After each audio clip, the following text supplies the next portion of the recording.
FKF Premier League review. My name is Robinson Okenya. Now, 12 goals were scored in 7 matches that were played in the second round of the league. 4 teams were not in action, and they will be taking to the pitch on Wednesday to complete the second round of the Football Kenya Federation Premier League. To help me analyze what transpired through the weekend is none other than Cedric Musumba. Good afternoon, good evening, brother Cedric Musumba. How are you doing? Good evening, Robinson. Welcome to the show. You enjoyed the round of matches that we had over the weekend? Yeah, it was a weekend actually full of excitement. And I think we are here actually to dissect everything and leave maybe our viewers to understand what really happened and what went wrong and where should be the team should be correcting come next week. Also in studio is Rogers Eshtemi. Welcome to the program, Eshtemi. Good to have you back on FKF PL review for the second week. You enjoyed the round of matches that we had? Definitely, Robbie. Another superb weekend of football action. Ranging from local football to continental football, where you saw a lot of action. Maybe most of the people are not expecting Gor Mahia to do it after conceding a late equalizer, but Sami Pamzo did his magic, and there it was, Gor Mahia into the first round of the Champions League once again. Let's get into the thick of things, Cedric, this evening. And we want to begin with the FC Leopards. They were in action and they were taking on Bidco at the Kasarani Stadium. And FC Leopards got a 2-0 win against Bidco United. What do you make of these results, Cedric? FC Leopard actually has... This is KTN News. People should be expecting from that a team of such a magnitude. But and again, if you look actually how they played, they are far away to be the FC Leopard that we used to know. They have actually some areas actually they need to work on. They need also actually to start bringing what I normally referring to as beautiful soccer back to the pitch. That's the soccer that will attract fans to the pitch. It's the soccer that actually will make even more sponsors to come, because if fans come back, sponsors will follow, as in they like following numbers. What I saw this weekend FC Leopard doing, their first 45 minutes actually was not the FC Leopard that I wanted to. There were a lot of chances that actually the Rupia, the usual suspect, if I may call Rupia, was really actually missing that would have converted to goals. There are also some flipsy in terms of passing and even ball control that actually I wasn't happy of. But I think Modo, being a coach of that experience, having played for FC and then it there, growing to a technical bench, as in growing to the ranks of technical bench, I think he had some areas that he need to correct going to the round 3 of the FKF PL. And I think whatever that we saw, he should have also seen that, and he will be correcting. Coming back in the round 3, he will give us what we expect from FC Leopard. But good enough, they won and they pocketed the 3 points. Rogers Eshtemi, do you agree with what Cedric Musumba is saying? Yeah, I partially agree with what Musumba said, and I'll have to combine Gor Mahia and Leopards' performance. I think Leopards somehow took a leaf from what Gor Mahia did. In this, I refer to Anthony Kimani Modo, who maybe took some notes from Sami Omolo Pamzo, because you see that all in 2 scenarios, both teams won the matches through their substitutes. Gor Mahia, it is Nicholas Kiprui, Sydney, and other substitutes who won it for Gor Mahia. Come to FC Leopards, the likes of Mohehe, Bonvi Shaka. Those are the players who won it for FC. But I think against Bidco, FC just somewhere fell short of their former self. In the first half, they were literally not FC Leopards that many people expect. And I think Bidco should have themselves to blame, because they should have killed this game in the first half.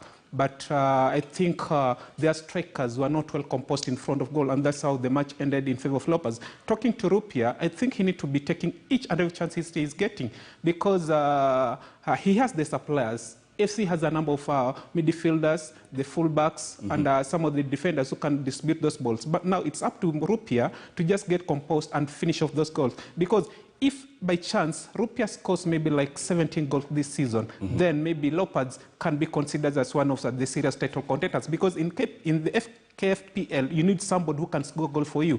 But now look at the FC Leopards back line. It's not that we're strong as expected, because the central defense has remained a suspect position for Leopards. But I'm happy the return of the inclusion of the youngsters, Colin Shichenje, somehow maybe stabilize that Leopards defense, though he could have gifted Bidco a penalty early in the game. Speaking of that, do you think that it was a penalty? Were Bidco undone? They should have been awarded a penalty. Honestly, let's take a look at that as you speak about it. Should they have been given a penalty? honestly speaking, from football perspective, I think that should have been a penalty, because Shichenje was somehow reckless, and the time he was a bit late on maybe trying to tackle Stephen Waruru. Yes. And the referee position also wasn't that way clear. That's why I think he had been obstructed with a few players. That's why he couldn't have a good vision of it. But as far as I'm concerned, Bidco were denied a penalty, and that could have been a turning point for that match. Cedric, let me come to you, and briefly, before we move on to the tie between Wazito and Vihiga, do you think that Rupia in this tie, managed to salvage his image? Remember, people have been wanting so much from him, and in that tie, he scored a beautiful goal, and it was a brace for him. Actually, it was all over his face. And I think it's a player that actually he also has been regretting for the chances that has not been coming his side after those midfield-driven energy to try and supply him with balls that were really not being converted to goals. You could actually see Rupia celebrating those goals as if it was for the first time he's scoring for FC Leopard. And I think him, just like us, he wasn't happy for not scoring after having been created such given chances. But then again, having said so, he need also to know that when a chance is opened up, that chance will not again repeat itself as it was. Chances are actually, in a very slim occasion, does chances like that repeat itself. You will again starve for long, and even match after match before you get such like a replica of that passes. And going back to drawing board, he need to be actually asking this question as in, where did I go wrong? Was it all about timing? Was it that my concentration was not that perfect in that particular feed? Is it that actually decision-making that actually is what is making me not to score? Those are the kind of questions a player of Rupia's caliber should be asking. Remember, he's bringing into this FC Leopard a lot of experience. He's a player who has traded in Zambia, outside Kenya. He's a player, before even being brought to FC Leopard, has gone around trading for clubs. He need actually not to be doing these things as if he's actually still warming up or is in a training ground. These are things that he should be doing, knowing that given a chance, he needs to leave for the mark. Yes, let's move away from FC. Let's get to KCB getting that 1-0 win against Nairobi City Stars. Roger Sishtemi, what do you make of the Bankers? That's another statement from the Baggers. Actually, from onset, I think they are now slowly proving to people that we are here to compete, and we are going to give the big boys a run for their money. And that performance against City Stars, another very, very, very, very disciplined team, another very tactical team, another strong team that maybe people will be trying to watch closely. They came on top and got those precious points. You know, it was so closely contested, whereby both teams were trying to prove a point to each other. But that first half goal is all that made the difference. You see how Henry Onyango scored that goal. He hit the first shot. It was obstructed. That rebound fell onto on his path, and he did what is expected from a top striker. And that is what it was. So I'm happy on how KCB are slowly growing into a strong contender for the title. Though it is a bit premature, but I think from how they are playing, their coordination, and how maybe their coach, Zedekia Ziko, is trying to bring together this team. Remember also this team, it didn't lose a number of players in the transfer window. So it is a continuation of that team. Look at the fullbacks. Look at how the youngster David Oyin is doing. Look on the improved captain. Their captain, the former FC Leopard winger, he's also trying to get back into the game. So I'm already happy on how Zico has tried to transform this team. So it's also going to be one of the toughest teams to crack this season. Of Of course, one of the toughest teams to crack this season. We move away from that results. Let's get to a team that was beaten in their first tie of the season. That is Wazito. Their first match of the season against Kariobangi Sharks. They lost 4-0, but they redeemed themselves in the second tie of the league, and that is getting a 3-1 win against Vihiga United. Cedric, what do you make of this? Are we now finally seeing the Wazito that everybody was talking about before the league began? Actually, when I hear Wazito coach, as in manager, manager Kimanzi talking, yes, I slowly start agreeing with him that maybe the first match he has not gotten the right player actually to field. And again, he also went ahead saying that maybe the first match, the player that he fielded was as a result of the first player of him not being present because of one reason or another, which actually was shown in the second game, because the kind of game that they played, given that they were meeting, I may say Vihiga, a Boge team, yes, but actually we also see in a play of Vihiga actually running down to Kisumu All-Stars, it was actually a stamping authority that this is a team that was ready to come back to Kenya Premier League top flight and try to upset bigger team.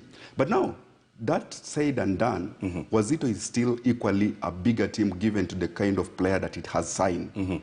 Remember, this is a team that has gone around shopping for the best from the best of the Kenya Premier League. And the likes of Yvonne Izuza. He was actually very instrumental in that tie against Vihiga. And he need to have done that because the expectations were very high. Everyone actually was looking for the likes of such kind of players actually to bring results. And him scoring and all being instrumental gives him as in confidence approaching the next game. Remember, this is a team that actually has amassed all of the so-called big wings of this league. Yes. They have actually robbed literally FC Leopard players, because if we tell, as in we talk, Yvonne Isuza actually is from FC Leopard. You also have the likes of Shikai is from FC Leopard. Oburu is from FC Leopard. Yes. It's a team actually was going for the star. It was not ready actually to maybe earmark its space by bringing in youngsters and try to make them actually leave the mark. But it was going for players who are ready, which means they were a result-oriented team. They were looking for results. And I think if they cannot go ahead and maybe challenge for this particular trophy, this will be for the second time Wazito has tried actually to bring in, as in pump in cash, but has not given them results. Rogers Shtemi, Sofapaka recovered from the 1-0 loss to Bandari in the opening round of fixtures. In the second round of the Football Kenya Federation Premier League matches, they got a 3-1 win against Western Steamer. Your thoughts? Just like Kimanzi, I think Baraza is a happy man because the first match of the season wasn't a good one for them. But here they are also slowly coming back into the game, into the Premier League competition. And I believe they are already starting getting that rhythm slowly by slowly. And seeing the captain, the skipper Eli Aseche, maybe scoring a brace, though it was from the spot. I think that is a good performance from them. But looking also at Steamer's current form, because they lost, I think, the entire squad, the entire squad to their opposition. So they came into this match as underdog, and the end result proved it that. So I believe from this performance, Baraza and his boys will slowly continue maybe gelling as the league progresses. And remember, this Sofapaka team has also been considered as one of the key favorites of the title. So by them getting that 3-1 victory in Undanyi is a plus for the team. Cedric, Tusker at home against Bandari. It was a barren draw. And remember, last week we had Matano saying that they did not have pre-season matches. That is why probably we should take some time before, seeing the real Tusker out there. What are your thoughts on this barren draw? It is evident actually, and I agree with the Kimanzi. It looks as if Tusker Matano. Yes. It seems as if Tusker were not really prepared for the start of this particular league. Because going by the results Tusker are giving us, no one actually remember the last season before Corona strike. Tusker actually were pushing for the title. It's the likes of Tusker, KCB, that the team actually, and the Kakamega Homeboys that actually were being drummed for that to give a challenge Gor Mahia. But again, when it comes, when as in the resurgence of the league, we are not seeing the same Tusker with the same energy that is really convincing us to be the title challenger. any league across the world, if you start by losing, actually, even a player, as in players' nerves, they start losing that as in the tempo of soldiering on and maybe challenging for that particular trophy. Remember, they are losing as in against the so-called big win. And these are the teams that it needed actually to either pick a point for them actually to be safe enough moving forward and start challenging for their title. They have already lost against FC Leopard. They have gone ahead and picked a point from Bandari. And remember, they are losing games that are like Bandari that are meant for them to win because these are home games. Bandari has traveled all the way from Mombasa to come and pick a point from Tusker. It is not quite encouraging. It is quite discouraging for the Tusker technical bench, the entire playing unit. They need actually to go back to the drawing board and start checking where actually they are getting it wrong before it is too late. Because remember, we are in week 2. And at the moment we jump into week 3 and you continue losing like this, you won't be able to recover. And the team of Tusker magnitude, they need to be challenging for this particular trophy come this season. Briefly, Rogers Shtemi, Kakamega Homeboys were held to a 1-1 draw by Posta Rangers. Your thoughts? Another interesting game. But I'm happy for veteran Alan Wanga. He came again to the core and proved that he's actually still having goals in his belly. And there it was in the 75th minute, if I'm not wrong, he salvaged a point for the Kakamega best club. But like what my friend Musumba has said, this is the moment whereby this team that's required to being considered maybe as title challengers should take those points, though it is a bit tricky for them because some of the teams are taking this as a pre-season. After maybe the 4th, the 5th game, that's when we are going to see the true colors of maybe the league contenders. But it is maybe catch-22 situation for the coaches, but the players as the league continues, I believe, we're going to see more of this. But kudos to all the matches that we have seen, Robbie. Already you have seen some beauty of goals, some quality goals from this across board. So far, so good. I'm pleased with what I've seen. Of course, Rogers Shtemi, so far, so good. And he's saying that he's pleased with what he has seen so far. So I want us to quickly run through the results of match week 2. And remember, we had Wazito getting a 3-1 win against Vihiga United. We saw Bidco losing to AFC, and 2-0 was the final results.